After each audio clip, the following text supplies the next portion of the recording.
Astaghfirullah. Kembali kita bisa duduk untuk bertalabul ilmi di Masjid Muhajirin. Salawat dan juga salam tak lupa kita haturkan kepada Rasul kita Nabi besar Muhammad sallallahu alaihi wa ala alihi wasallam. Ma'asyiral muslimin yang dimuliakan Allah Azza wa Jalla, malam ini kita akan membahas biasa sirah para nabi, tapi ada hal yang menarik untuk kita bahas di malam hari ini tentang 10 fitnah yang akan melanda di akhir zaman. Ma'asyiral muslimin yang dimuliakan Allah Subhanahu wa taala, Hudzaifah ibn al-Yaman radhiyallahu anhu suatu ketika bermajlis dengan Amirul Mukminin Umar bin Khattab radhiyallahu an, sahabat-sahabat yang lainnya. Kemudian Umar radhiyallahu an mengatakan, ayyukum sami'a Rasulullah sallallahu alaihi wasallam yadhkurul fitan. Siapa di antara kalian yang mendengar dari Nabi sallallahu alaihi wasallam saat Rasul menyebutkan tentang fitnah-fitnah yang akan muncul? Faqala qaumun, maka sebagian para sahabat mengatakan, nahnu sami'na, ya kami mendengarnya. Faqala la'allakum ta'nuna fitnatar rajuli fi ahlihi wa jari. Maka Umar mengatakan, boleh jadi yang kalian sangkakan itu kalian mendengar soal fitnah seseorang, keluarga dan tetangganya. Maka sahabat yang lain mengatakan, ajal ya, tentu. Maka Umar mengatakan, tilka tukaffiruha as-salatu was-siyamu was-sadaqatu. Kalau hanya itu fitnah-fitnah yang kalian maksud, itu bisa dihapus dengan salat, puasa dan sedekah. Walakin, akan tetapi, kata Umar, yang aku tanyakan bukan itu. Ayyukum sami'an nabiyya sallallahu alaihi wasallam yadhkurul lati tamuju maujal bahri. Yang aku tanyakan adalah fitnah yang akan menghantam kalian seperti gelombang lautan yang akan menghempaskan kalian. Qala Hudzaifah, maka Hudzaifah berkata, fa askatal qaum, maka sahabat yang lain pun terdiam. Faqultu ana, kata Hudzaifah, aku tahu. Qala, maka Umar mengatakan, anta lillah wa abu. Wahai Hudzaifah, demi Allah, ceritakan fitnah itu. Maka Hudzaifah ibn Yaman mengatakan, sami'tu Rasulullah sallallahu alaihi wasallam tu'radul fitan 'ala al-qulubi kal hasiri 'udan 'udan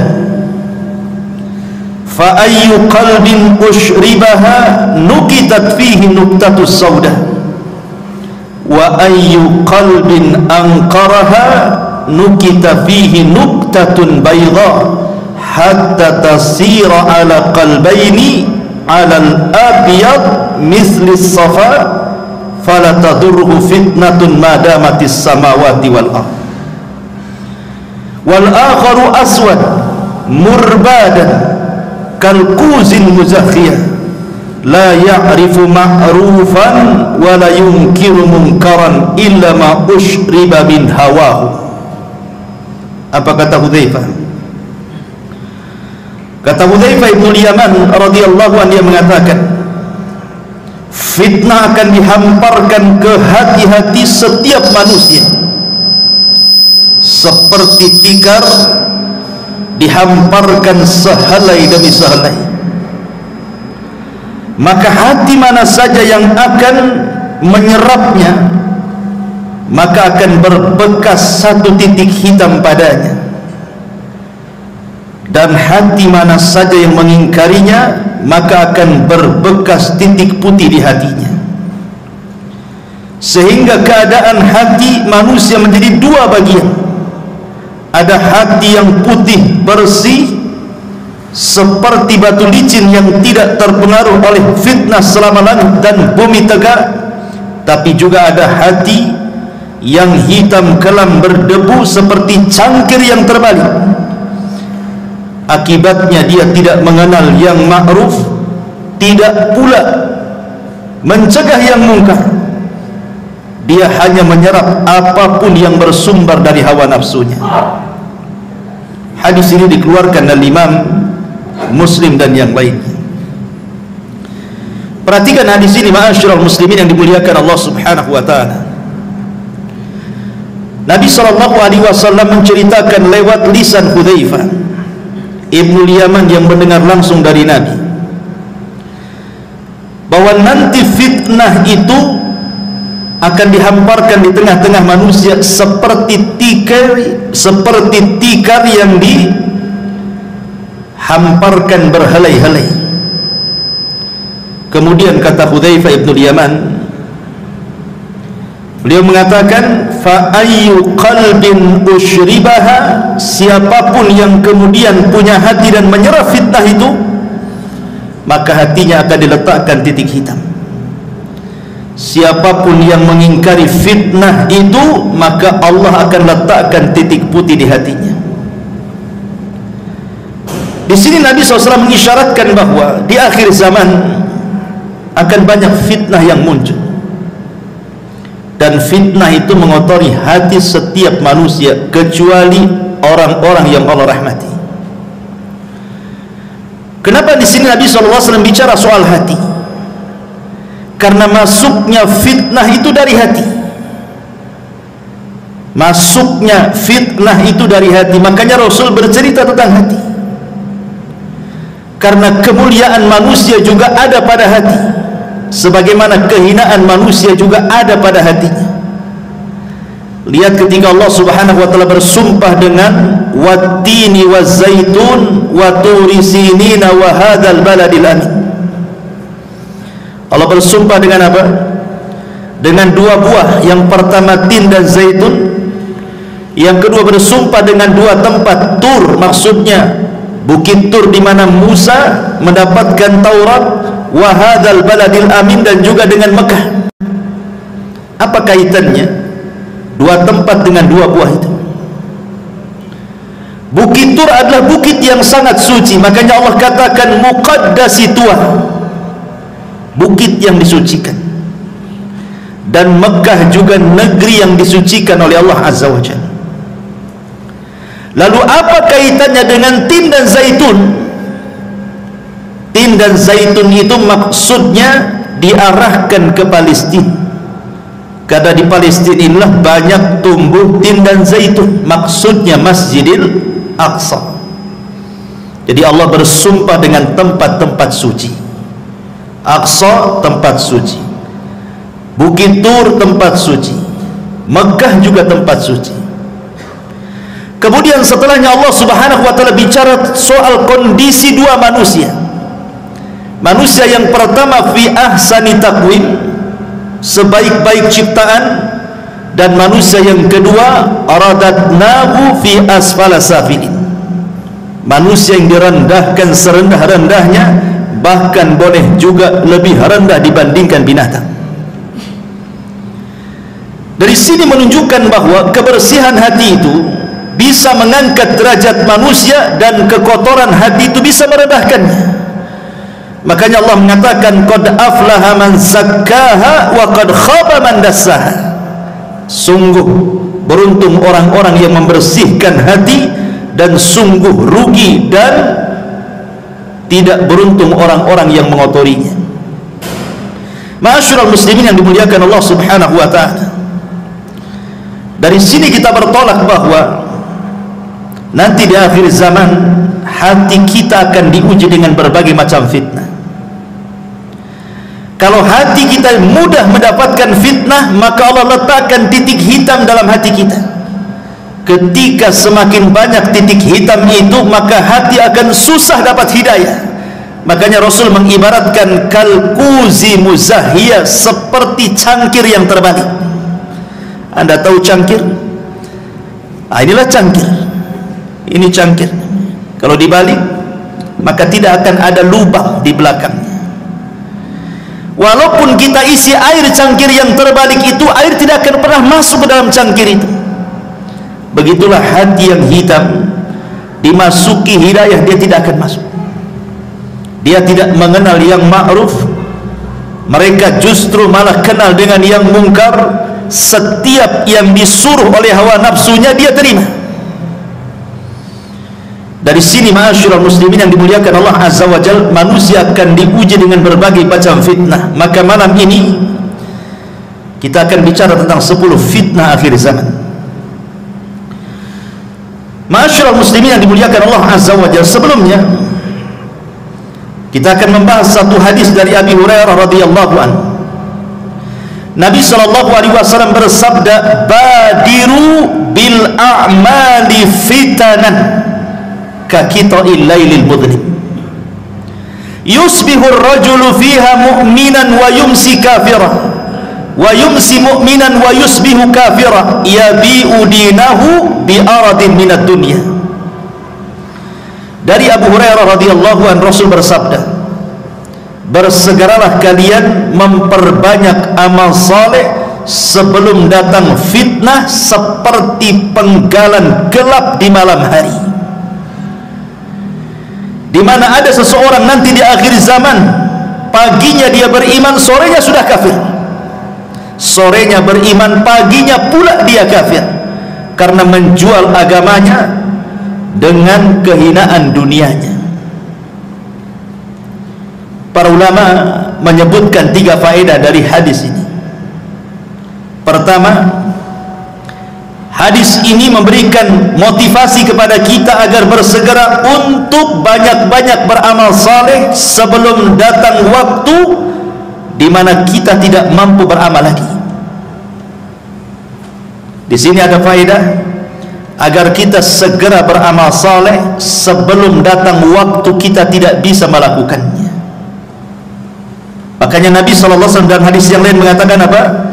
Badiru bil a'mali sab'ah. Bersegeralah kalian sebelum datang 7 perkara. Hal tantadiruna illa faqran munsiyah, au ghinan mutghiyah, au maradan mufsidah, au haraman mufannida, au mautan mujhiza, au dajjal fasyarru ghaibin yuntadhar, awis sa'atu was sa'atu adha wa amar. Kata Nabi SAW, beramalah kalian, bersegera beramal sebelum datang 7 perkara. Yang pertama, kefakiran yang melupakan, kefakiran yang menjadikan lupa kepada Allah karena sibuk mencari dunia, lupa pula dengan ibadah. Atau kalau dia selamat dari kefakiran, belum tentu selamat dari kekayaan yang melampaui batas, karena kekayaan itu bisa melupakan orang. Okelah dia selamat, dia kaya, dia pun taat kepada Allah Azza wa Jalla, belum tentu selamat dari yang ketiga, maradan mufsidah, sakit yang membuat dia terduduk tidak bisa beramal. Kaya tapi tidak bisa sholat ke masjid, sakit. Kaya tapi tidak bisa dia bersilaturahim karena tidak bisa bergerak.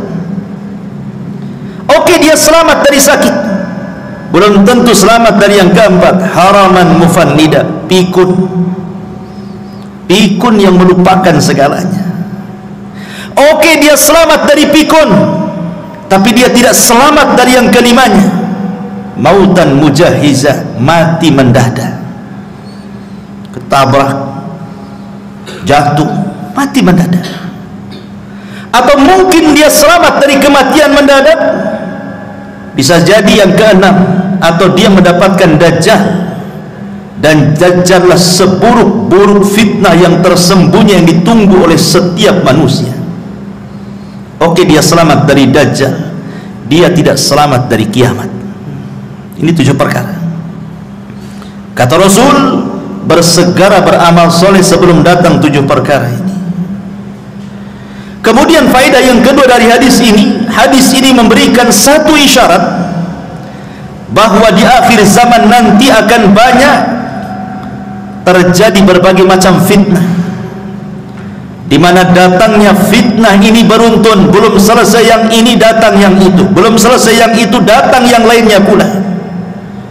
Makanya Nabi SAW juga mengatakan, badiru bil a'mali sittah, bersegeralah kalian untuk beramal soleh sebelum datang 6 perkara. Imaratus sufaha, munculnya para pemimpin-pemimpin jahil yang merusak agama dan dunia. Kasratus syurak, banyaknya keamanan negara karena banyak kerusuhan di mana-mana. Wa bai'ul hukmi, jual beli hukum di pengadilan, membayar pengacara, membayar saksi, menyogok hakim. Istighfafan biddima, murahnya sebuah darah, pembunuhan mudah sekali, seolah-olah yang membunuh tidak tahu kenapa dia bisa membunuh, yang dibunuh makin bingung kenapa bisa dibunuh.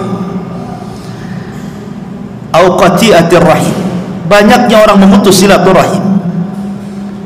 Au nasyun yattakhiduna al-Qur'ana mazamir, atau Al-Quran hanya disamakan dengan nyanyian. Orang mengundang orang itu untuk membaca Quran hanya untuk dinikmati lagunya, bukan untuk ditadaburi. Yuqaddimuna ahadahum liyughanniyahum wa in kana aqalluhum fikha, hanya diundang untuk mengaji, dinikmati lagunya walaupun dia tidak paham soal fikihnya. Dan fitnah ini banyak, ini hanya sekelumit bahwa Rasul akan menjelaskan di akhir zaman akan muncul yang seperti ini. Ini belum selesai, tumbuh yang itu yang selesai, datang pula yang lainnya, dan begitu seterusnya. Dan yang ketiga, zaman kita ini ikhwan adalah zaman fitnah, dan ujian serta manusia disibukkan dengan urusan dunia itu luar biasa. Dan ingat, kata Imam Ibnul Qayyim rahimahullah ta'ala mengatakan sumber fitnah itu 2, syahwat dan syubhat, dan itu berasal dari 4 perkara: iblis, dunia, pemikiran sesat, dan hawa nafsu. Inilah yang kita akan bahas. 10 fitnah ini bersumber dari 4 perkara yang dikerucutkan lagi bersumber dari 2 perkara, syubhat dan syahwat. Ma'asyiral muslimin yang dimuliakan Allah Subhanahu wa ta'ala, yang pertama, fitnatul mal, fitnah harta. Mengumpulkan harta ikhwan tidak tercela. Tidak, Al-Quran dan Sunnah tidak mencela orang mengumpulkan harta, karena manusia itu memang difitrahkan cinta dengan harta. Allah mengatakan, wal 'adiyati dhabha fal muriyati qadha fal mughirati subha fa atharna bihi naq'an fa wasatna bihi jam'an innal insana li rabbih lakanud wa innahu li hubbil khairi la syadid. Manusia itu cinta kepada harta luar biasa. Artinya setiap manusia difitrahkan cinta harta. Tidak ada manusia yang tidak cinta harta. Dusta kalau ada orang nggak cinta harta itu. Semua orang cinta harta. Tetapi ma'asyiral muslimin, walaupun mengumpulkan harta tidak tercela secara mutlak, akan tetapi perlu diingat bahwa di dunia ini bukan tempat kita tinggal. Artinya kalau ada orang dari muda sampai tua hartanya banyak, sampai mampu kembali apa saja yang ia kehendaki, tetap saja dunia itu pendek bagi dia. Ada masanya dia meninggalkan harta itu. Makanya Abdullah ibn Abbas radhiyallahu anhu mengatakan, "Lau anna libni Adam wadiyan min dhahabin ahabbu an yakuna lahu wadiyani walan yamla'u fahu illa turab wa yatubullahu ala man tab." Kalaulah anak Adam ini meminta satu lembah emas dan Allah berikan, pasti dia berkehendak untuk mendapatkan lembah-lembah emas yang lainnya. Itulah fitrah manusia. Ada orang yang berkeinginan, saya kalau sudah punya rumah, punya kendaraan, punya ini, punya itu, sudahlah, saya akan tenang-tenang, saya akan menikmati. Rupanya tidak juga. Setelah keinginannya tercapai, rupanya makin gila lagi keinginannya. Begitulah harta, ikhwatu fiddin, muliakan Allah subhanahu wa ta'ala, menjadi fitnah. Fitnah bagi pemiliknya. Ma'asyiral muslimin yang dimuliakan Allah azza wa jalla, dari segi mana fitnahnya harta itu? Begini ikhwan, kenapa harta menjadi fitnah itu? Kalau orang terus mencari harta, keinginannya tercapai, rumah sudah kebeli, kendaraan sudah kebeli, dia pun mampu membuat usaha, hartanya banyak. Terkadang manusia takut kalau seandainya kekayaannya hilang. Ketika ada kekhawatiran hilang hartanya, kemudian dia berubah menjadi jahat. Makanya Allah subhanahu wa ta'ala mengatakan, wa minhum man ahadallah la in atana min fadli lanasaddaqanna wa lanakunanna minas salihin falamma atahum min fadlihi bakhilu bihi wa tawallaw wa hum mu'ridun. At-Taubah 75-76. Ada di antara manusia yang berjanji kepada Allah subhanahu wa ta'ala, kalau Allah memberikan kepadaku harta yang banyak, aku akan sedekah, aku akan menjadi orang baik. Ketika Allah berikan betul-betul harta itu, apa yang terjadi? Bakhilu bihi, dia pun menjadi orang yang paling bakhil. Kemudian watawallaw wa hum mu'ridun, dia pun berpaling dan tidak mau dekat dengan Allah subhanahu wa ta'ala. Disitulah letak fitnahnya. Orang kalau sudah kemudian punya harta, takut pula dia kehilangan harta. Karena dia takut kehilangan harta, bukan dia yang kuasai harta, harta pula menguasai dia. Disitulah bahayanya. Makanya ketika Allah subhanahu wa ta'ala menguji kita dengan zakat dan sedekah, perhatikan, terkadang kita harus memberi zakat dan sedekah kita ini kepada orang yang tidak ada kait mengait dengan usaha kita. Orang yang kita kasih itu terkadang dia tidak membantu usaha kita, bahkan mungkin gak kenal kita dengan dia, tapi kita dituntut memberinya, padahal dia tidak punya andil dengan kekayaan kita. Itu ujian harta namanya. Bisa kita memberi kepada orang yang tidak kenal dengan kita. Lain kalau seandainya kita memberi pekerja dalam usaha kita, wajar karena dia andil dalam usaha kita. Ini orang nggak pernah kerja sama kita, nggak pernah memberi modal sama kita, kenal pun tidak, tahu-tahu menjulurkan tangannya minta sedekah dari kita. Di sini diuji oleh Allah, mau memberi atau tidak. Disinilah fitnah harta itu muncul. Makanya Qarun adalah orang yang paling dekat dengan Nabi Musa, ahli dan pakar Taurat. Ketika membaca Taurat paling indah suaranya, orang suka dengan Qarun. Itu lagi miskin-miskinnya. Setelah dibentangkan kekayaan kepada Qarun, mulailah dia jahat. Kalla innal insana la yatgha an ra'ahu istaghna. Sekali-kali jangan begitu. Terkadang ketika Allah bentangkan kehidupan dunia, melampaui batas pula anda. Ketika Nabi Musa disyariatkan zakat, kemudian menyuruh orang untuk mengambil zakat dari Qarun, apa kata Qarun? Innama utituhu ala ilmin indi. Enak saja kau datang ngambil zakat dariku, sementara kekayaanku ini hasil jerih payahku, lelah letih aku mencarinya. Qarun menjadi bakhil. Ma'asyiral muslimin yang dimuliakan Allah azza wa jalla, inilah fitnah harta yang sangat bahaya. Makanya Rasul mengatakan, likulli ummatin fitnah wa fitnatu ummatil mal. Setiap umat itu ada fitnahnya, dan fitnah umatku adalah harta, kata Nabi sallallahu alaihi wasallam. Ma'asyiral muslimin yang dimuliakan Allah Subhanahu wa taala. Apalagi kalau kita lihat di zaman sekarang ini, zaman globalisasi, zaman di mana orang mampu mengakses yang jauh menjadi dekat. Tontonan setiap hari kita bisa lihat di televisi, YouTube, dan semua media-media massa. Lihat yang dipertontonkan di hadapan kita. Terkadang sinetron-sinetron, film-film, semua bicara kemegahan. Konten-konten YouTube hanya bicara soal rumah megah, kendaraan megah, tanah luas, macam-macam. Sementara yang nonton itu orang-orang miskin, orang-orang susah. Kebayang dia kepengen seperti itu. Tengok tetangga rumahnya makin besar, kebayang kapan saya seperti dia. Akhirnya ketika itu bayangannya lupa dengan yang di atas, karena dia ingin mengejar hayalannya. Di situ fitnahnya. Ma'asyiral muslimin yang dimuliakan Allah Subhanahu wa taala. Padahal kalau kita melihat hakikat harta, kata ulama, at-tajmi' wa tafriq. Harta itu sebenarnya hanya dikumpul-kumpul, habis itu ditinggal. Coba lihat orang-orang yang kaya miliarder itu, triliunan uangnya itu, kekayaannya masih numpuk di atas bumi, dia pula sudah pulang ke bawah bumi. Siapa yang menikmati itu?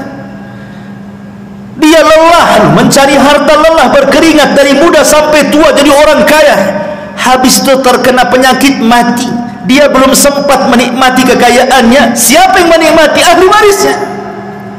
Terkadang ahli warisnya tidak bersyukur dengan kekayaan ditinggalkan orang tuanya. Tidak ada pun dia bersedekah untuk orang tua yang sudah mewariskan hartanya, kan? Itulah fitnah harta di sini. Tajmi wa tafriq. Ini yang pertama. Yang kedua, fitnatul jah. Fitnah kedudukan, fitnah kekuasaan, fitnah kepemimpinan, fitnah ingin terkenal, dihargai orang, disambut orang, ingin dipuji orang, ingin disanjung orang, takut kehilangan kekuasaannya, takut ditinggalkan orang, takut tidak dihargai lagi. Akhirnya apa yang terjadi? Dia pun toghah, persis seperti Firaun, toghah melampaui batas. Karena memang tabiat fitnatul jah ini, ikhwan, fitnah kekuasaan ini identik dengan fitnah keserakahan. Orang kalau sudah berkuasa, dia tidak mau jatuh lagi, karena sudah enak duduk di kursi, tak mungkin dia pula duduk di lantai. Sehingga dengan daya upaya dia akan mempertahankan itu. Lalu fitnahnya di mana? Fitnahnya di sini, ketika dia berpikir akan jatuh, dia sudah terbayang itu.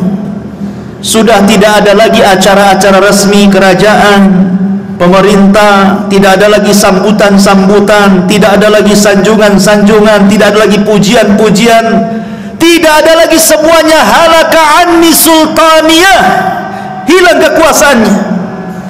Umar bin Abdul Aziz rahimahullahu ta'ala, ketika dia sedang sakit parah, dia minta dipapah ke kuburan. Kemudian dia pandang kuburan itu, kemudian dia menangis. Kemudian dia berteriak dan mengatakan, ma aghna anni maliyah, halaka anni sultaniyah, katanya. Kalau seandainya aku mati, kata Umar bin Abdul Aziz, tidak ada manfaat harta yang menumpuk di depan saya, tidak pun kekuasaan akan hilang begitu saja. Belum mati nih, orang yang jatuh dari kekuasaan itu sudah stres dulu deh, karena sudah tidak ada lagi yang menghargai dia. Apalagi tabiat orang yang berkuasa itu, kalau sudah naik rezim yang lain, dia akan menjatuhkan rezim sebelumnya, dan begitu seterusnya itu. Dari zaman ke zaman seperti itu. Sehingga fitnahnya di sini.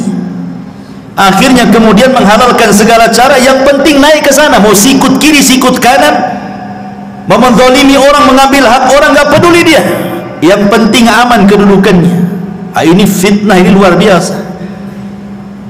Makanya Nabi SAW sampai mengatakan, madhibani ja'i'ani ursila fi ghanamin bi afsadalaha min hirsil mali alal min hirsil mar'i alal mali wasyarafi lidini. kalau seandainya ada dua serigala yang dua-duanya lapar, kata Rasul, ini serigala belum makan 1 minggu, lapar, di depannya ada kambing, tentu serigala ini akan mencabik-cabik kambing itu sampai kenyang, sampai robek, sampai rusak. Kata Rasul, kondisi kambing yang rusak dicabik dua serigala lapar itu tidaklah sebanding kerusakannya dibandingkan orang yang semangat mengejar harta dan kedudukan. Karena kalau dua serigala ini hanya memakan 1 kambing sudah kenyang, selesai. Tapi orang yang mengejar kedudukan, dia akan korbankan banyak orang. Dia akan korbankan, dia harus berdusta di situ. Terkadang harus mendolimi, terkadang harus menyakiti, tak jarang membunuh, naudzubillah. Makanya di sini kemudian Rasul mengatakan, rusaknya kambing yang diterkam serigala tidak seberapa tuh dibandingkan kerusakan orang-orang yang mengejar kedudukan, naudzubillah. Kemudian yang ketiga, fitnatul zaujati wa fitnatul aulad. Fitnah pasangan hidup dan juga anak-anak. Di zaman Nabi SAW ada seorang sahabat yang ketika hendak hijrah ke Mekah, ke Madinah dari Mekah, dilarang sama istri dan anak-anaknya. Tidak boleh hijrah, masa kita akan tinggalkan tempat kelahiran kita.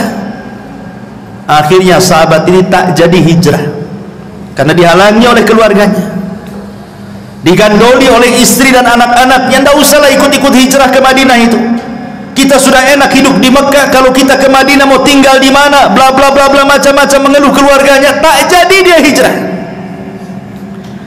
Sudah bertahun-tahun, akhirnya adalah kesempatan dia menyadarkan istrinya, mau pula istri dan anaknya hijrah. Sampai di kota Madinah, dia merasa cemburu dengan kawan-kawannya yang dari awal sudah hijrah duluan. Mereka sudah menjadi alim ulama karena sudah bertahun-tahun belajar dengan Nabi SAW. Sebagian mereka sudah sukses dari segi dunia seperti Abdurrahman bin Auf, Utsman bin Affan, Abu Bakar dan yang lainnya. Dan mereka bertahun-tahun dekat dengan Nabi SAW. Menyesalah dia, kenapa dia kemudian tidak hijrah bersama para sahabat sebelumnya. Coba kalau seandainya dia hijrah bersama para sahabat di awal hijrah, tentu aku pun meraih seperti yang apa yang mereka raih, katanya. Marah sama anak dan istrinya, gara-gara engkau mungkin bahasa kitanya. Coba kalau dulu kalian tidak melarang saya hijrah, tentu aku tidak seperti ini, katanya. Ketika itu turun ayat surah At-Taghabun ayat 14 kepada sahabat ini. Ya ayyuhalladzina amanu inna min azwajikum wa auladikum aduwwan lakum fahdharuhum. Hai orang-orang yang beriman, sesungguhnya istri-istri kalian, anak-anak kalian terkadang menjadi musuh kalian, fahdharu, hati-hati. Lihat, sahabat ini tidak jadi hijrah gara-gara apa? Digandoli anak istrinya, kan? Jadi musuh, baik musuh secara ideologi atau musuh secara fisik. Musuh secara ideologi boleh jadi mungkin suaminya mau sedekah, ditahan sama istrinya, bang, janganlah sedekah, beli mobil, beli ini, beli itu, tak jadi dia. Anaknya kepengen ini, kepengen itu, tak jadi dia. Terkadang kebutuhan keluarga sudah dicukupi sebenarnya, bahkan lebih dari kecukupannya. Terkadang istri melarang kita untuk menginfakkan harta kita, padahal kita yang cari. Terkadang anak-anak juga demikian. Itu secara ideologi itu. Secara fisik ya sudah, na'udzubillah, banyak kita lihat di YouTube ada anak membunuh orang tuanya. Entah apa salah orang tuanya, kenapa sampai dibunuhnya. Akhirnya ketika sahabat ini mau marah kepada keluarganya ini, maka Allah Subhanahu wa taala katakan, wa in ta'fu wa tasfahu wa taghfiru fa innallaha ghafurun. Kalau engkau maafkan anak istrimu, kau berlapang dada, kau ampunilah kesalahan mereka, Allah zat yang maha pengampun lagi maha pengasih. Akhirnya dimaafkan. Ya sudahlah, sudah kadong, begitu bahasa kitanya. Lihat, karena begini ikhwan, fitnah istri dan anak-anak itu terkadang kita ini mencintai Allah dan Rasulnya. Kita orang Islam pasti kita cinta dengan Allah, cinta dengan Rasulnya. Tapi terkadang kecintaan kita kepada Allah dan kepada Rasulnya ini tidak lebih besar dibandingkan kecintaan kita kepada istri dan anak kita. Itu masalahnya. Buktinya saja, ada orang kepala rumah tangga lah, anaknya tertidur di waktu subuh. Mungkin anak itu baru safar dari mana gitu, sudah besar anak itu. Kemudian malamnya ngobrol sampai kemudian dia baru 1 jam subuh baru tidur. Kemudian bapaknya ingin bangunkan anak itu sholat subuh. Apa kata istrinya? Janganlah pak, kata. Anak itu baru datang capek, baru 1 jam dia tidur, biarkanlah dia tidur, kata. Akhirnya kemudian suaminya sholat subuh sendiri, anaknya ngorok sampai terbit matahari.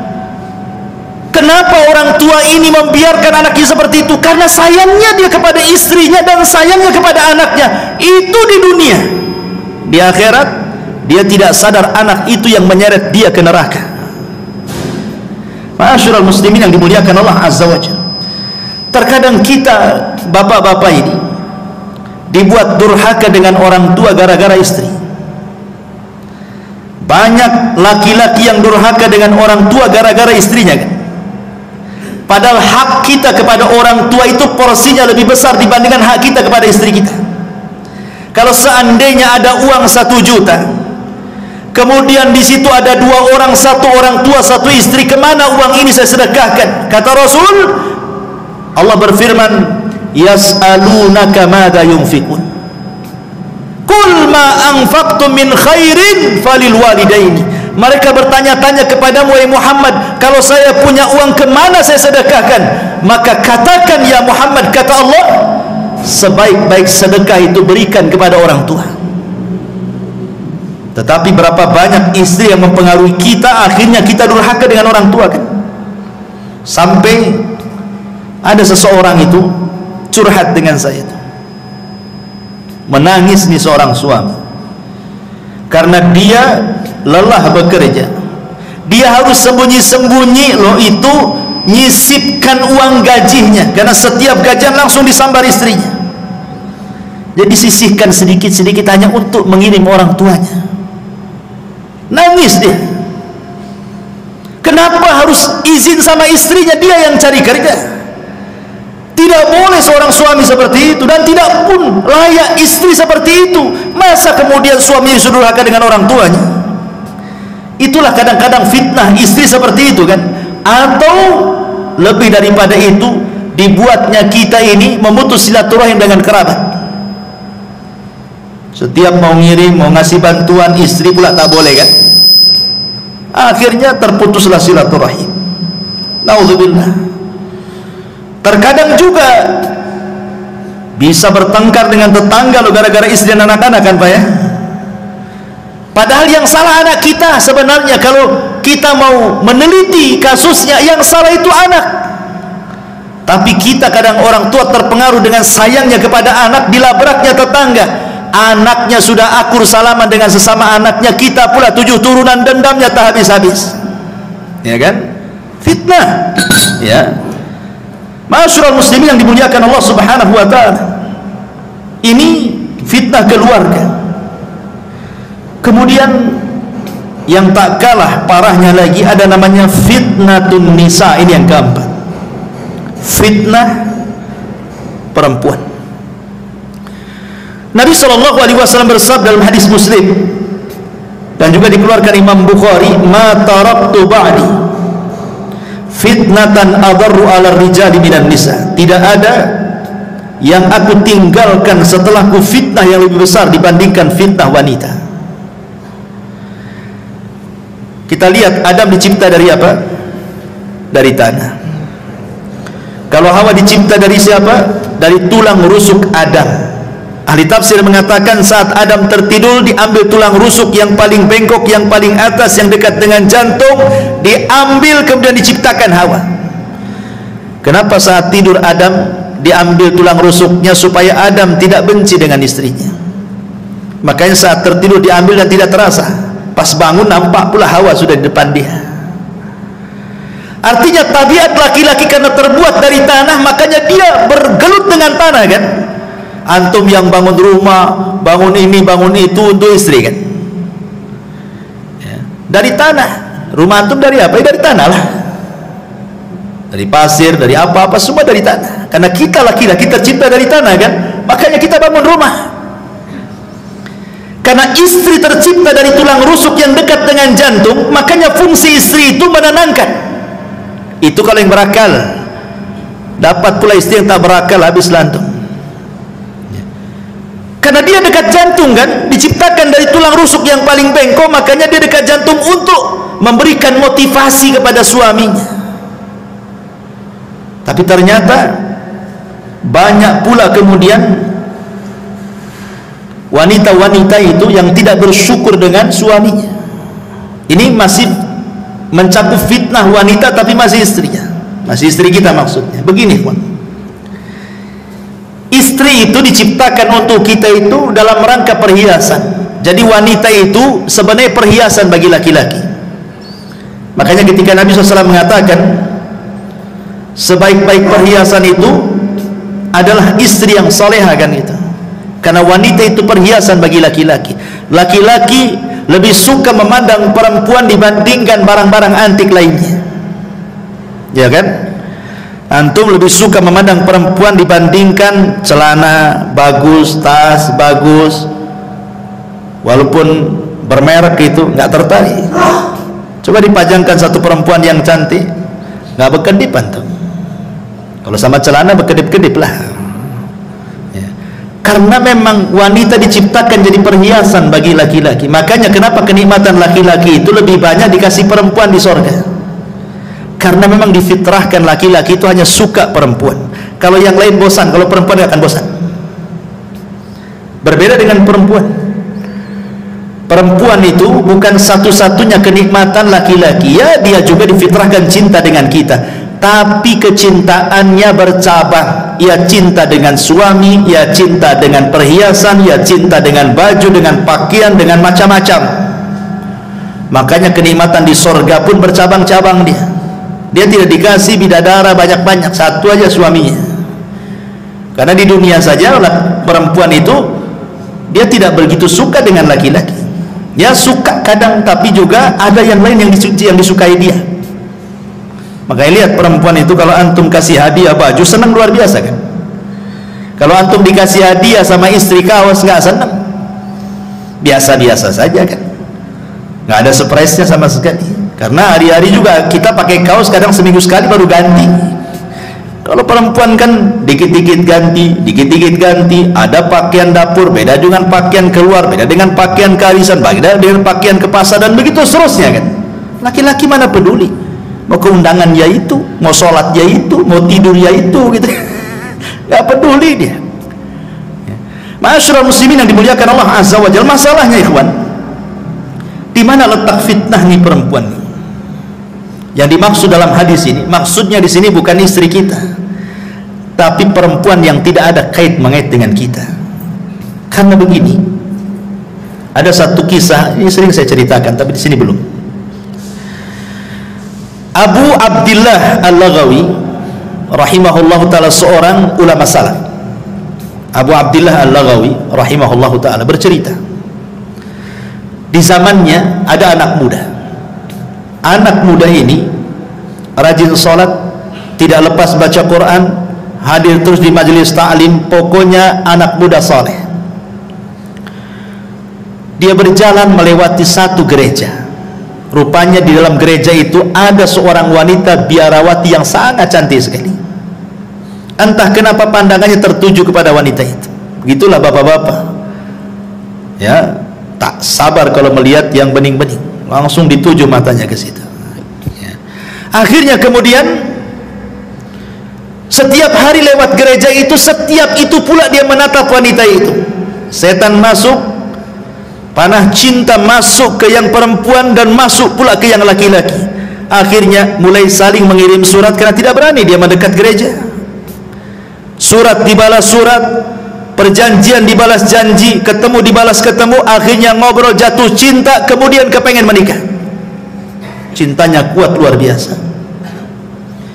Masalahnya, yang satu muslim, yang satu Nasrani, biarawati lagi, tidak bisa menikah kecuali dia keluar dari petugas gereja. Sakitlah anak muda ini karena terus terpikir dengan wanita itu, sampai akhirnya sakitnya memarah, tidak mau makan, tidak mau minum, kurus, akhirnya sampai ke sakaratul maut, mati gara-gara cinta. Sebelum dia mati, ini Abu Abdillah Al-Laghawi ini menceritakan kisah ini. Dia datang, dia mengatakan, zurtu ilaih, aku menziarahi laki-laki itu, kemudian aku ajak dia berdakwah menuju kepada Allah, mengingatkan rahmat Allah untuk bertobat kepada Allah Azza wa Jalla. Tapi di luar pemikiran Abu Abdillah Al-Laghawi, rupanya laki-laki ini mengatakan, ya imam, kamu tahu kasusku dengan wanita itu, katanya. Aku cinta berat dengan wanita itu, katanya, dan aku tidak mungkin dipisahkan dengan wanita itu. Kalau Allah Subhanahu wa ta'ala haramkan aku tidak berjumpa di dunia, maka jangan pula Allah haramkan aku berjumpa di akhirat, katanya. Kata Imam Abu Abdillah, lalu gimana caranya? Kau akan berjumpa di akhirat? Di luar pemikiran Abu Abdillah, tiba-tiba dia mengatakan, kafartu bidini wa amantu bidiniha. Ya imam, saksikan sebelum wafatku, aku kufur dengan agamaku dan aku beriman dengan agama wanita itu, katanya. Dikiranya dengan cara seperti itu dia akan berjumpa di akhirat? La haula wala quwata illa billah. Masalah ini oleh Imam Abu Abdillah Al-Laghawi disembunyikan, tidak mau diceritakan sama orang, sampai setahun berlalu. Rupanya nasib wanita itu sama pula dengan nasib laki-laki ini.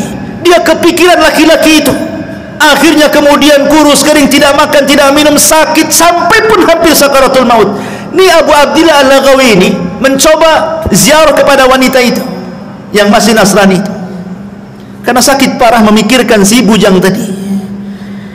Kemudian kata Imam Abu Abdillah, masya'nuki ya fulana, ada apa dengan kamu, kok kenapa seperti ini? Kata wanita ini, engkau sudah tahu kasusku dengan anak muda muridmu itu, wahai imam. Aku cinta dengan dia. Janganlah Allah Subhanahu wa ta'ala pisahkan aku di akhirat. Sudahlah Allah pisahkan aku di dunia, jangan pula Allah pisahkan aku di akhirat. Kata Imam Al-Laghawi, lalu bagaimana caranya? Amantu bidini wa kafartu bidini. Aku beriman dengan agama dia dan aku kufur dengan agamaku. Subhanallah, terbalik-balik.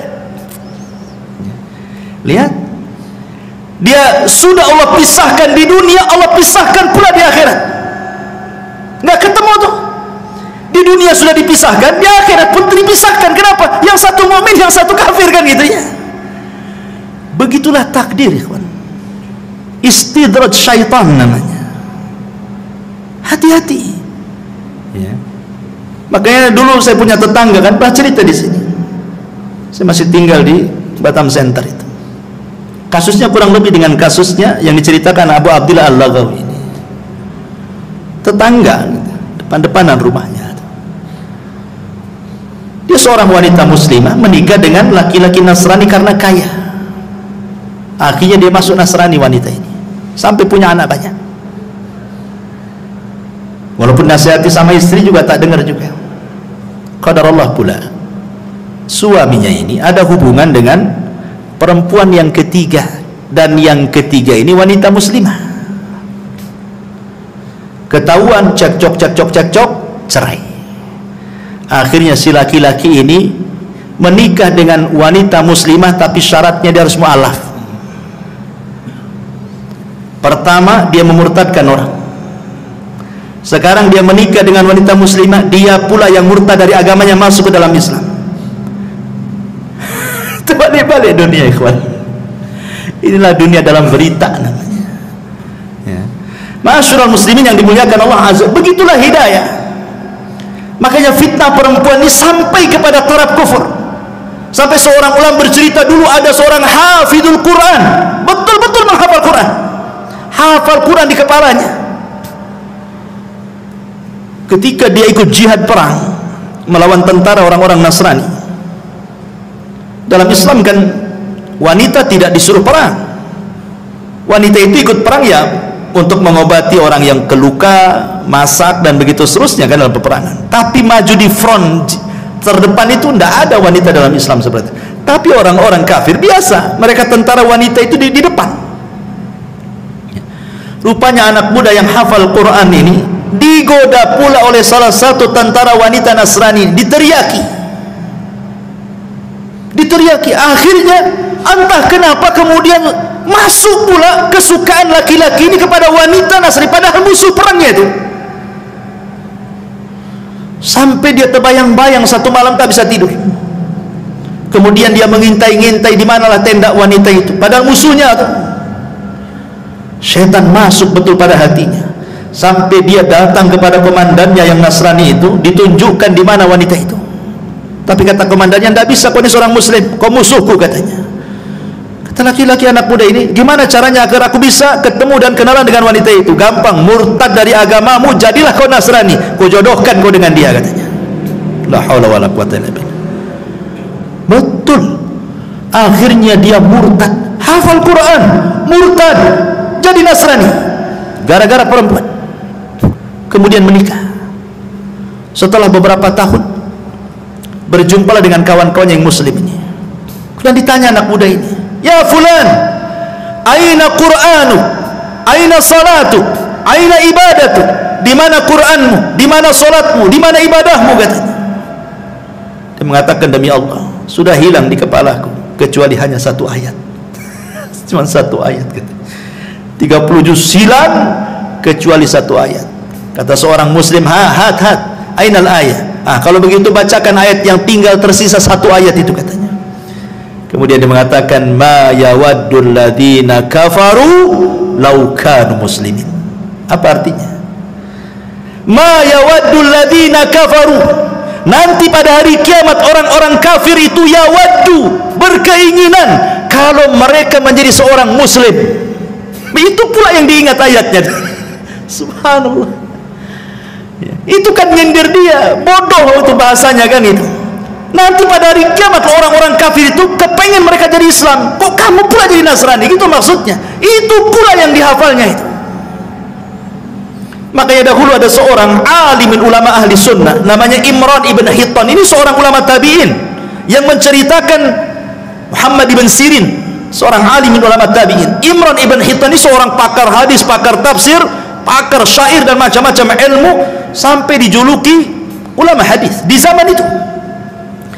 Tertarik dengan seorang wanita. Wanita ini anak daripada pamannya, sepupuan dengan dia, cantik jelita. Masalahnya satu keluarga pamannya khawarij semuanya, bahasa kitanya teroris semuanya. Dinasihatilah oleh kawan-kawan, ya Imran, jangan menikah dengan dia, nanti kau keseret dengan khawarij katanya. Kata Imran bin Hittan, nah tidak, nggak mungkin katanya. Aku sudah kokoh dengan akidah ahli sunnahku, tidak mungkin aku masuk khawarij. Dinasihati tak bisa. Nikah pula dia, betul-betul melamar wanita anak pamannya. Subhanallah, dengan seiringnya waktu tahun berlalu, rupanya dia terpengaruh dengan khawarij, jadilah tokoh khawarij dia. Jangan sangka kita ini sudah punya iman, punya Islam, dekat-dekat dengan syubhat itu jangan. Nabi saja mengkhawatirkan Umar dengan agamanya saat memegang lembaran Taurat. Apa kata Rasul? Ya Umar, amutahawikun anta ya ibnal Khattab. Hei Umar, kau sudah bingung ya dengan agamamu, ngapain kau bawa lembaran-lembaran Taurat itu? Buang, kata Rasulullah. Amutahawikun anta ya ibnal Khattab, laqad taraktukum 'alal bayda lailuha kanahariha la yazigu anha ila halik, kata Rasul. Aku lo tinggalkan Islam itu terang benerang, malamnya seperti siangnya, yang tidak berpaling kecuali hancur. Kau pula bawa lembaran Taurat, buang wahai Umar. Dibuang sama Umar. Sekelas Umar dikhawatirkan agamanya sama Nabi. Siapa yang bisa membandingi Umar bin Khattab dengan kita, yang kalau dia satu jalan dengan setan, setannya yang kabur? Yang kata Nabi SAW, kebenaran yajri ala lisanihi wa qalbi, berjalan di lisan dan hatinya, yang dikatakan Nabi SAW setiap umat itu ada mulham, dan mulhamnya umat ila Umar bin Khattab, setiap pendapatnya turun wahyu, tapi masih dikhawatirkan agamanya sama Nabi kan. Jangan macam-macam dengan syubhat dan syahwat itu. Ma'asyiral muslimin yang dimuliakan Allah Azza wa Jalla, ini fitnah yang keempat, fitnah an-nisa. Fitnah yang kelima, fitnatul at-tughyan wa dhulmi. Fitnah banyaknya kezaliman, banyaknya keangkara-murkaan yang timbul dari kebijakan pemerintah yang zalim. Kita bisa rasakan bagaimana ketika ada kebijakan-kebijakan yang tidak pro rakyat kan. Pamannya ini naik, itu naik, ini naik, itu naik, semua rakyat menjerit kan. Itu fitnah, bagian daripada fitnah. Tetapi walaupun demikian, kata Nabi SAW, isbiru, sabar. Sabar, kata Rasul. Selama para pemimpin itu masih sholat, masih menampakkan Islamnya, sabar. Kecuali mereka sudah kufrun bawahan indakum minallahi burhan, kata Rasul. Kalau dia sudah kufur dan ada bukti kekufurannya, boleh kita berontak. Tapi kalau dia masih nampak sholat, pakaiannya juga masih Islam, masih pakai peci, masih nampak sholat di masjid, kita sabar. Kita doakan mudah-mudahan semakin baik, semakin baik, semakin baik. Karena ini fitnah masalahnya. Karena dampaknya kebijakan-kebijakan itu ke ekonomi. Ekonomi dampaknya kepada kefakiran. Kefakiran dampaknya kekufuran, kejahatan. Lihat salah satu dampak kenapa orang jadi teroris, salah satunya faktor ekonomi. Orang berpindah agama, salah satunya faktor ekonomi. Orang bisa jahat jadi merampok, membunuh gara-gara ekonomi. Ya kan? Fitnah. Ya, makanya kita bersabar kepada Allah Azza wa Jalla, terus bersabar. Minta kepada Allah Subhanahu wa taala supaya diperbaiki semuanya. Karena mencaci itu tidak solusi masalahnya. Ini juga fitnah, dan itu akan muncul dan akan terus muncul. Kemudian yang keenam, fitnatut tafarruq wal ikhtilaf wa tahazzub. Banyaknya perselisihan antar sesama kita aja berselisih, padahal bahaya. Dulu Imam Bukhari meriwayatkan begini. Jadi Nabi SAW baru saja turun wahyu, diberitahu tentang tanggal Lailatul Qadar. Jadi turun wahyu memberitahu tanggal dan malam Lailatul Qadar itu. Pamannya turun wahyu tanggal 27 atau tanggal 29 gitu ya. Rasul sudah ada tuh di otaknya itu, karena turun wahyu diberitahu tuh tanggalnya. Senanglah Rasul itu, kepengen memberitahu sahabat tentang malam apa Lailatul Qadar dan tanggal berapa gitu. Akhirnya keluar rumah, ingin kasih tahu, maksudnya saking senangnya Rasulullah. Di tengah jalan ada dua sahabat bertengkar, melengking-lengking suaranya, saling mengotot keduanya. Akhirnya Nabi SAW sibuklah melerai dua orang ini sampai dilupakan tanggal dan malam Lailatul Qadar itu, karena sibuk ini. Sehingga ketika sudah selesai ini melerai keduanya, lupa dia, tanggal berapa tadi, dilupakan sama Allah. Dari sini menunjukkan ikhwatu fillah bahwa perselisihan itu sebab mahkul khair wal barakah, diangkatnya kebaikan dan keberkahan sebab perselisihan ini. Coba kalau seandainya kasusnya seperti kasusnya Imam Syafi'i dan muridnya Yunus ibn Abdil A'la As-Sadafi rahimahullah ta'ala. Jadi Yunus ibn Abdil A'la As-Sadafi ini muridnya Imam Syafi'i. Suatu ketika berdebat dengan gurunya, entah masalah apa perdebatannya, sampai meninggi suaranya. Akhirnya dia angkat kaki dari majelisnya Imam Syafi'i, kemudian pulang dan tidak pernah muncul lagi di majelis itu. Imam Syafi'i rahimahullahu ta'ala akhirnya mencoba mendatangi muridnya Yunus ibn A'la As-Sadafi. Kemudian setelah sampai di rumahnya, dia menasihati, ya Yunus, la tuhawil al-intisar fi kulil ikhtilaf, fa ahyanan kasbul qulub awla min kasbil mawaqif. Yunus, kata Imam Syafi'i, janganlah setiap perselisihan itu kau bela habis-habisan pendapat. karena menutup hati supaya terus bersama itu lebih utama dibandingkan mempertahankan pendapatmu. Bukankah persamaan kita lebih banyak dibandingkan perbedaan? Ya Yunus, la tahdamil jusur allati banaitaha wa abbarta farubbama tahtaj lil audati yauman ma. Wahai Yunus, janganlah kau hancurkan tu jembatan itu yang engkau sudah bangun sendiri dan kau lewati. Boleh jadi suatu hari kau pengen lewat jembatan itu sementara sudah hilang pula jembatannya. Artinya kalau benci, janganlah benci mati, nanti kau juga akan datang lagi kepadaku, gitu maksudnya. Ya Yunus, wahai Yunus, katanya, akrih al-khata'a daiman wala tukrih al-mukhti. Kau boleh benci dengan kesalahan, tapi jangan pula benci orangnya. Ya Yunus, intakidil qaul lakin ihtarimil qail. Yunus, silahkan kau kritik ucapan, tapi hormati yang mengucapkannya. Fa inna muhimmatana an naqdi 'alal mardi la 'alal marid. Karena tujuan kita itu mengobati penyakit, bukan membunuh orang yang terkena penyakit. Maksudnya Imam Syafi'i mengajarkan kepada kita, selama perselisihan itu bukan perselisihan yang boleh jadi mungkin kita keluar dari Islam, sesat akidah kita, ini masih masalah furu sesama kita. Terkadang luar biasa, jangankan lagi sesama murid-murid, ustad-ustadnya pun dijauhi. Kadang-kadang ada orang seperti itu. Tak apa masalahnya. Dan itu terkadang dimunculkan karena fanatik buta kepada tokohnya, kemudian tidak mau tokoh yang lainnya. Dan itu bahaya, dan ini adalah fitnah ikhtilaf ini.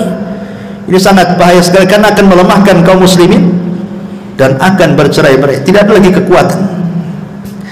Kemudian yang nomor 7, fitnatu a'immatil mudillin. Fitnah munculnya para duat yang menyesatkan manusia. Kata Rasulullah sallallahu alaihi wasallam, innama akhwafa ma akhafu alaikum al-munafiqu alimul lisan.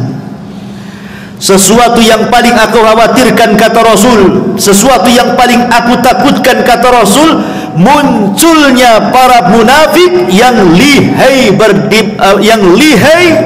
cara berbicara, pandai berdiplomasi, ngomongnya luar biasa, tapi isinya kesesatan semuanya.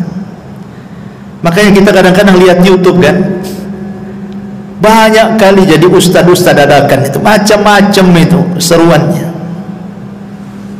Sampai saya pernah ceritakan kan, ada seorang dai di Malaysia itu sampai mengklaim dia bisa menyelamatkan murid-muridnya dari neraka kan.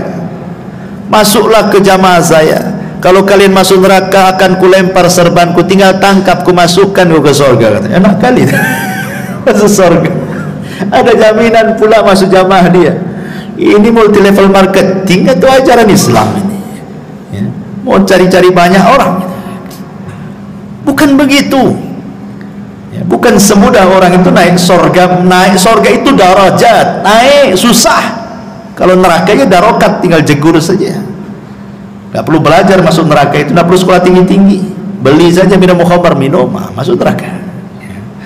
Ma'asyiral muslimin yang dimuliakan Allah Azza wa Jalla. Kemudian juga, karena waktu juga, yang ke-8, fitnatul qatli, fitnah pembunuhan, yang disebut dengan al-haraj. Orang mudah membunuh. Di zaman sekarang orang mudah membunuh. Kata Nabi SAW, al-qatil la yadri fima qatal wal maqtul la yadri fima qutil. Orang yang membunuh bingung kenapa dia bisa membunuh, orang yang dibunuh pula bingung kenapa pula bisa dibunuh. Enggak jelas alasannya, main bunuh-bunuhan begitu saja. Gara-gara waris, ya kan? Gara-gara masalah hutang piutang, bunuh-bunuhan. Gara-gara soal dendam, bunuh-bunuhan. Macam-macam. Cemburu suami istri cerai, dibunuh pula istrinya. Begitu seterusnya, ya. Kemudian yang nomor 9, ini yang paling bahaya. Fitnatuddin, fitnah agama. Makanya kenapa Nabi SAW berdoa kepada Allah, Allahumma la taj'al musibatana fi dinina. Ya Allah, jangan jadikan musibah itu terkena kepada agamamu. Silahkan kau uji anakku, istriku, hartaku, usahaku, silahkan, tapi jangan diuji agamaku. Karena kalau sudah yang diuji agama ini bahaya. Orang bisa kufur, bisa syirik, bisa macam-macam, nggak akan bahagia dunia akhirat. Maka banyak-banyak berdoa kepada Allah, Allahumma la taj'al musibatana fi dinina. Ya Allah, jangan kau jadikan musibahmu menimpa agama. Dan yang terakhir tentu fitnah yang merangkum semua fitnah. Apa itu? Fitnatud Dajjal. Ini merangkum semua fitnah. Makanya surah Al-Kahfi itu Allah Subhanahu wa taala menceritakan tentang kisah Dzulqarnain. Bicara soal kekuasaan. Allah bicara tentang kisah Ashabul Jannatain, tentang harta dua kebun yang kufur. Kemudian yang ketiga kisah tentang Nabi Khidir dan Musa, kisah tentang ilmu. Kemudian kisah Ashabul Kahfi, kisah soal agama. Karena fitnah itu bisa saja dari agama, bisa saja dari dunia, bisa saja dari kekuasaan, bisa saja dari pemikiran. Dan itu ada pada Dajjal. Makanya kenapa kita disuruh membaca surah Al-Kahfi? Karena terangkum 4 fitnah ini ada pada Dajjal. Wallahu a'lam bishawab. Ini yang bisa sampaikan, mudah-mudahan ada manfaatnya. Subhanallah bihamdika asyhadu an la ilaha illa anta astaghfiruka wa atubu ilaik. Allahu ta'ala alam. Assalamualaikum warahmatullahi wabarakatuh.